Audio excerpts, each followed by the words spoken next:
Hi Gareth, nice to see you. Eddie Nketiah and Levi Colwill, I think, are going to grab the headlines as the most startling picks that you've made. Talk us through those two first, please. Well, two young players who are doing very well, have done well with our junior teams.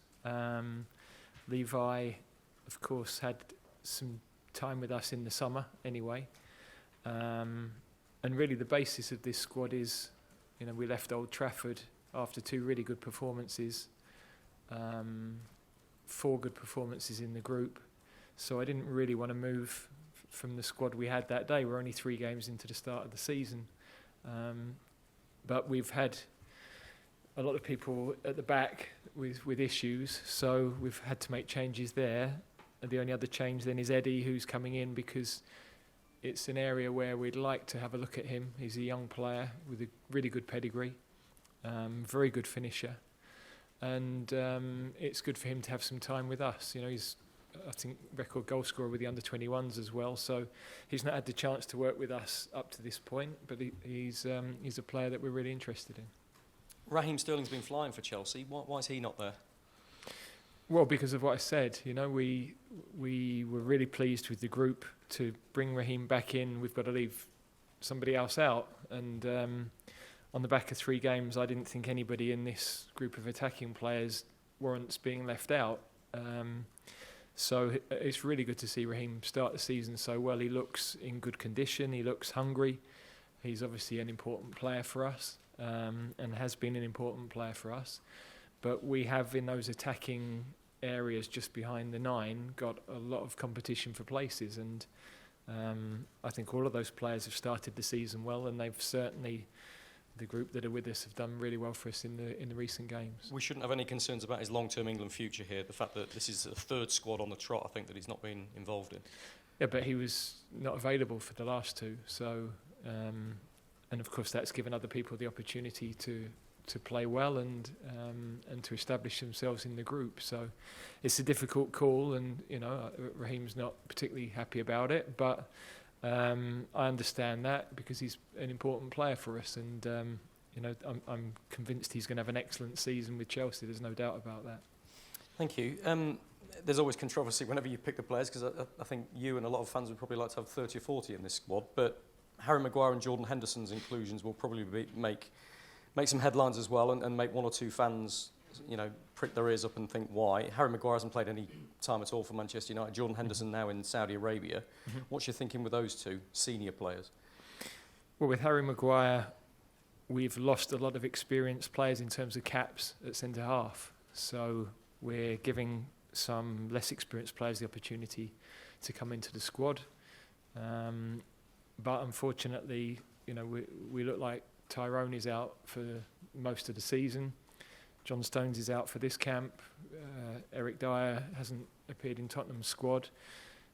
So if I'm looking at all the players we've given caps to in the last few years, Connor Cody's also out and playing in the Championship now. So there is a space there, and I think for these 2 games it's important we have some experience in that area of the pitch.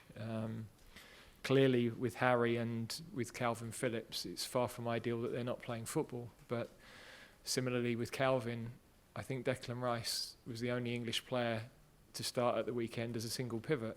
And Calvin is the next best positioned to do that. Hendo can play there, Conor Gallagher could play there, but it's not their best position. We've got players playing in the league that are playing in a double pivot.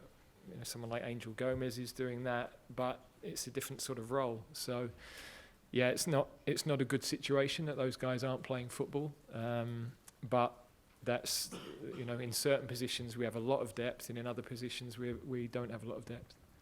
Moving away from this squad, Gareth, and I know this is a squad announcement news conference, but so much has happened since we've last spoken to you, and somebody you gave a debut to is Mason Greenwood. You gave him an England debut. He's now, by mutual consent, left Manchester United looking for another club. If and when he gets that other club, does he still have an England future with you in charge? Well, it's clearly a very complex case, and at the moment he isn't playing football, so it's not a consideration for us. Going forward? Or is that hypothetical and you don't want to go there? Well, that is hypothetical, and I think it's a topic that whatever I say, I could give you a very nuanced answer in either way, but that would just be used in a less nuanced fashion, frankly. Fair enough. Look, massively important story in football right now is Luis Rubiales and what's happened in the Spanish Federation. You probably saw what everybody else saw. What did you make of it? And does it show that misogyny in football, if you like, is there for everybody to see, and it's not just a Spanish problem as well? I would say that when you're a male in a leadership position, you've got a huge responsibility in terms of how you behave, and any leader, but in this instance a male interacting with females. So that is my first thought, and my second thought would be with the Spanish team, because they played unbelievably well, deserve huge amount of credit, as do our girls who had a brilliant tournament, and it's very sad for them that the focus is not on what they did on the pitch. Last one from me. I'm sorry I've taken a lot of time, but you'll have no doubt enjoyed watching the Lionesses go as far as they did. Mm-hmm. Came very close again. But I wanted to ask about your opposite number, Sarina Weigman, who's done an incredible job, and she's now being linked with managerial roles in the men's game.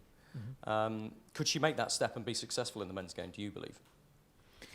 Well, firstly, she's done a brilliant job with our team, and huge respect. We were, communicating through the tournament, and we got on really well. So I'm really happy for her, what she's done. I think she's up for an award tonight, and I hope she manages to secure that. So I don't know is the answer to your question, because clearly we have women CEOs in some of the biggest businesses in the world. So females in those leadership positions, it's more than possible. Of course, nobody is been given that opportunity yet in men's football, and I guess you've got to ask them as well whether that's something they actually want to do, because there's a debate, a general debate, but then there's actually what do individual people want to do. I know Emma has often said not necessarily for me, so and as I'm sitting here answering your questions, that probably tells you why. It's an interesting debate, but I don't know the answer. Hi, Gareth. Jordan Henderson's made his move to Saudi Arabia, and you said you were going to have a chat with him, and he was going to speak to you about his England future. Is there a concern about the level of football he'll be playing, and how will he be assessed going forward? Well, we've watched every game. The key as we move forward is going to be the physical intensity of the league, and because of the heat as well, whether that's going to allow him to perform at the level we need, that's a huge consideration. Clearly the level of the league we're still assessing, and is changing all the time, because lots of other countries are going to have this issue. Portugal have got a few players there. Other European countries have got players there, so I'm sure they're going to be playing international football still. Hendo's got to, and we've got to assess where he's going to sit in terms of our squad and map him against those other players. And that's not as easy when you're not playing in Champions League games or the Premier League games. But as I've already discussed with a couple of other players that are in the squad, it's not a straightforward decision on picking any of the positions, really. When you name an England squad, there's usually a lot made of the number of fullbacks in the team. There's only 3 recognised in this squad. Trent is listed as a midfielder. Is that an area of concern now going forward? Is it just a situation you find yourself in for this camp? Well, there aren't many English left-backs playing in at the highest level. I think you're talking Tyreek Mitchell, Rico Henry, obviously Ben, and Dan Burn is a centre-back playing at left-back with Newcastle. Luke missing. So, Levi Colwill covers both those positions. It's been interesting to see him play there. So there may be one or two others we look at in that area as the season goes on. But for what are 2 really important games for us, this was the squad we felt was the right one. And just lastly, on Levi Colwill, how important is it to have a specialised left-sided left-back, left-footed? Everyone said how rare it is to find a player at the elite level in football. Well, he's doing really well. He's progressing we really liked him at the end of last season with Brighton. That's why we brought him in to train with us, and he had a really good tournament with the under-21s. So he showed under pressure that he could cope with those things. Has started well with Chelsea in a slightly different position. It's not ideal for him in that it's something he hasn't done for a while, but he has done it in the past. So it's very early stages in his career, but he's really made good progress. Thanks, Alex. Please raise your hand if you do have any further questions. But for now, Alex, you pass it back to Rob Tanner, The Athletic. Thank you. Sorry. Gareth, just on Jordan Henderson, with England choosing to not wear the One Love armband at the World Cup, and now one of the senior squad members playing in Saudi Arabia, does football in general, including the England team, need to accept that LGBT fans are not their priority when it comes to the moments that really matter?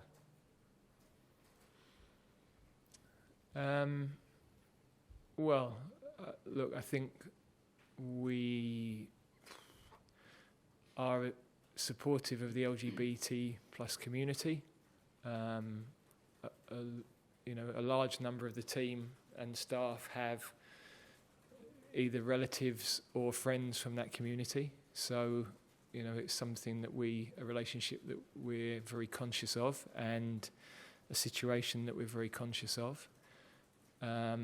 We have tried to be supportive,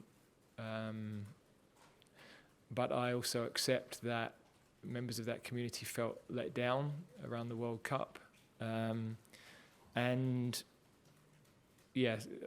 think you have to live your life as you see fit. So, I can only talk on a personal level, and my feelings of what the team represent, that I'll always try to do the things, live my life in a way that I believe is inclusive, and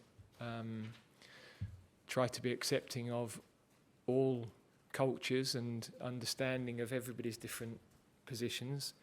And I do know that we're in a position where there might be a feeling we haven't done enough in certain situations, and if that's the case, then we have to accept that criticism.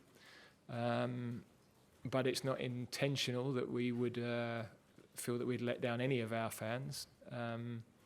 But it's these are all very complex situations that we're trying to do the best at navigating. Thanks, Rob. Any further questions in this section? Okay. James Darling, the ESPN. Thank you. Hi, Gareth. Just following on from that, have you got any concerns about the potential fan reaction towards Jordan if he does play in these two games? Because of what? Well, because of the controversy around his move to Saudi Arabia, and the fact that obviously he's not played in England since he's moved. No, I mean, I don't really know. I don't really know. We're picking a team for football reasons. There are lots of different ownership models of clubs in England. There are lots of different players playing in countries where there are different religious beliefs. I